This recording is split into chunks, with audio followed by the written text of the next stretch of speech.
Request Prasad Behra గారు ముందుకు వచ్చి మాట్లాడవలసిందిగా రిక్వెస్ట్ చేస్తున్నాం. కమిటీ కుర్రోళ్ళు ఎంతమంది చూసారు ఇక్కడ? ఎస్, డెఫినెట్గా. సారీ, అందరికీ నమస్కారం అండి. ఎలా ఉన్నారు? సో మీ అందరికీ ఆ దేవి ఆశీస్సులు ఉండాలని ఎప్పుడూ కోరుకుంటాను. Thank you so much. మీ ఉత్సవంలో మా సినిమా ప్రమోట్ చేసుకునే అవకాశం కల్పించినందుకు. అక్టోబర్ 16న మీ మిత్రమండలితో మా మిత్రమండలి సినిమా చూడడానికి అందరూ రండి. మనస్ఫూర్తిగా నవ్వుకొని థియేటర్ నుంచి బయటికి వెళ్ళండి.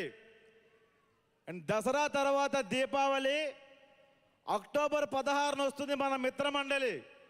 మీ అందరూ ఫ్యామిలీస్తో ఫ్రెండ్స్తో కలిసి వచ్చి సినిమా చూసి నవ్వుకుంటూ మనస్ఫూర్తిగా బయటికి వెళ్తారని మేమంతా హామీ ఇస్తున్నాం.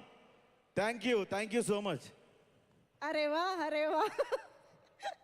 Thank you so much Prasad Behra గారు. అండ్ మరి లడ్డు మాటలు వినడానికి రెడీయా? హలో గొల్లపూడి విజయవాడ అందరికీ నమస్తే. ఫస్ట్లీ విజయవాడ